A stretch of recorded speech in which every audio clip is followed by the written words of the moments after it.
Money. A word so simple, yet so mysterious to so many of us. You think you're in control of your bank account, but most people spend decades falling for the invisible psychological traps that make them quietly lose their wealth before they even earn it. But here's what most people miss. Managing money is never about numbers. It was always about something far deeper. It's psychology. And once you understand that everything changes, remember you got a raise and somehow still felt broke a few months later? You promised yourself you'd start saving and then didn't? Have you ever bought something you didn't need just to feel good for a moment? This isn't a money problem.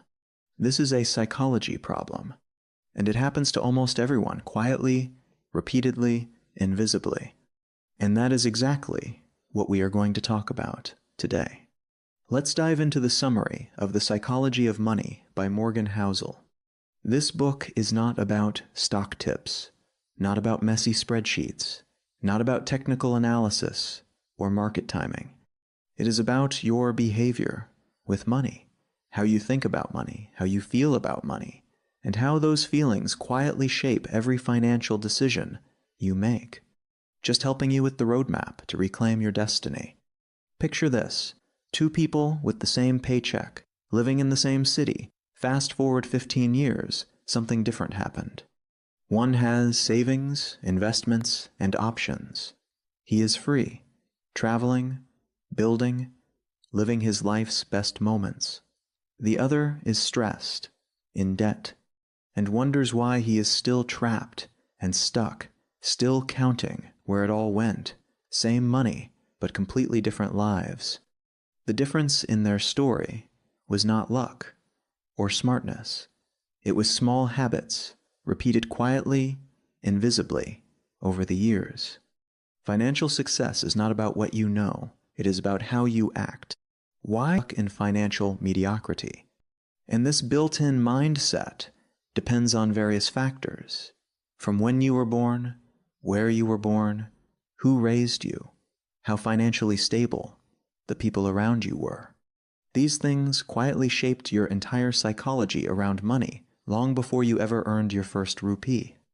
But the good news is, it can be rebuilt. Slowly, slowly. Just like habits, similar to how we learned in 7 Habits of Highly Effective People by Stephen Covey. Some lessons can't be taught in a classroom. They must be lived, felt, survived. Whether you are rich or poor, 2 things can shake anyone on this planet to their core: money and health, and yet nobody truly teaches us how to handle either of them. Most of us won't admit that. We live paycheck to paycheck, where saving feels impossible, spending on materialistic things that may sabotage our financial future. The real reason people don't save isn't low income. It's the spending habits triggered by our subconscious and lifestyle patterns, the instant dopamine release that keeps you broke. But do not forget, saving gives delayed pleasure, and we almost always chooses now over later. That's not weakness, that's biology. And stop being a victim of your own biology. Having a large amount in your bank with fewer things somewhere provides you security, confidence, freedom, and hope for a better future. And by understanding this, everything changes for you. So finally, take absolute control over your money. You may have heard this story in your childhood, where you were given an option to choose $1 million in cash, or a single penny that doubles every day for 30 days. What would you choose? 1. As a child, and now, we see $1 million, but somewhere underestimate the penny. 1, 2, 4, 8, and so on. And on day 30th, the round up to $5 million, 0.5 times more than offered. And here's what nobody tells you about compounding. It's boring until it isn't. It doesn't matter how much you invest. Start with something nominal. What matters is how early you start and act. Sometimes the small amount builds discipline in us. Because time does not just add to your money, it multiplies it. Then it multiplies the multiplication. We need to realize that time rewards patience, but we need to survive and stay in the game long enough just to see it work. And surviving through this requires three things from you. First, do not quit in mid-it. Second, instead of chasing materialistic things, try running after independence, the ability to do whatever you want, whenever you need. And lastly, hold through that one desperate moment when you feel like exhausting your savings in a panic-driven situation that can undo years of quiet progress. And you will realize consistency beats brilliance every single time. Our standard of living gets bigger and higher with the changing worlds, the technological advances which help us in connecting to anyone in the world. And somewhere, with these developments, we are trying to create a fake life. We start comparing and upgrading. And no matter how much we earn, it never feels like enough.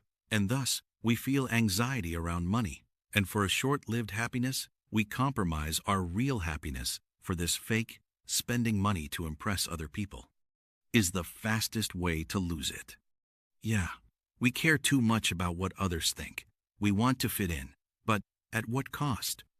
People who love you for your clothes and other external features are actually never concerned about how you feel. And you stake your savings for these people while feeling judged.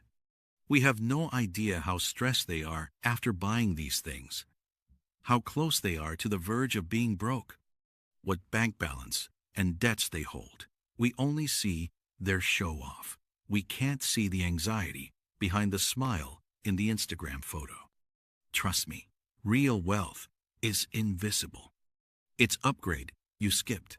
It's the car you didn't buy. The ego you refused to feed. Everyone is busy upgrading themselves in every way, willing to put everything at stake just to please others. Some even prefer damaging their emergency savings too. Nobody is as impressed by your possessions as you are. So, what is real wealth? Morgan answers this beautifully. Controlling your time is the highest dividend money pays. Just imagine waking up and doing everything you want to do. Nobody to question it, waiting for no one's approval. Just doing whatever you want to do. Living without being terrified of anything else. Let's now just worry about things we can control. We can't fully control our income, but one thing we can control is our savings rate. We all know we can try growing our wealth in two ways, by earning more or by wanting less. Wanting less is in our control. As discussed, avoiding things that give happiness momentarily. Don't save for specific purpose, just save for freedom. The freedom to change careers. The ability to walk away from a job that is quietly draining your energy. And most importantly, to choose what we want. Taking a step toward financial freedom truly means. So let's be consistent in our savings instead of being helpless. The same brain that helps you survive is the same brain that quietly sabotages your bank account. Our brain was never designed for modern money. It was designed for survival. And sometimes, when the market crashes, people with the perfect portfolio panic and sell at the bottom out of fear, while ordinary people with imperfect portfolios don't touch it. And who do you think wins in the long run?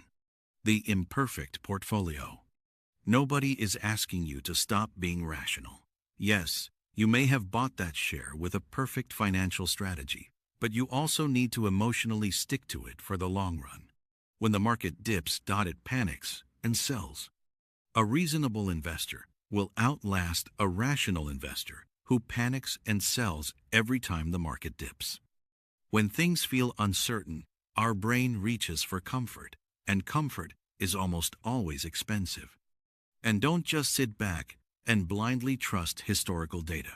History guides us, but it cannot protect us from what it has never seen. There can be events like pandemics, wars, financial crashes. The events that changed everything were the ones nobody predicted, no warnings. The best way to deal with that? Be quietly prepared, build wealth, and keep a margin of safety, not because you're weak, or scared, but because you're wise. You will change. The person you are today will not be the same person in 10 years. Your values will shift. What feels like everything right now may mean nothing later. So hold your financial plans loosely. Give yourself permission to change direction without guilt. The goal was never to predict the future perfectly. It was to stay flexible enough to move with it. And before you follow anyone else's financial strategy, ask yourself one honest question. Are we even playing the same game? A 25-year-old day trader and a 50-year-old planning for retirement can both be looking at the same stock, but their goals are completely different. Their time horizons are completely different. Borrowing someone else's strategy for your own life is one of the most dangerous mistakes you can make. Not because of greed, but because you didn't realize you were playing a different game. Pessimism always sounds smarter and optimism often viewed as unaware of risk. In 1980, if you had invested $1,000 in the S&P 500, every decade brought a new disaster. The Black Monday. The dot-com crash. Every single time, someone had a very smart reason to quit. But if you just stayed, that $1,000 would be worth over $700,000 today. The pessimists had better arguments. The optimists had better bank accounts. Thus optimism wins. Problems correct. People adapt. Bad news fades. And the quiet power of staying invested compounds. Keep your short-term paranoia to stay safe. Keep your long-term optimism to stay invested long enough to see the results. Long enough to watch your savings grow. Long enough to see it turn into freedom. Nobody lies on their deathbed wishing they had beaten the market. They wish they had more time. More mornings with their kids. More slow evenings. More choices. That's what money is supposed to buy. Not things. Not status. Freedom.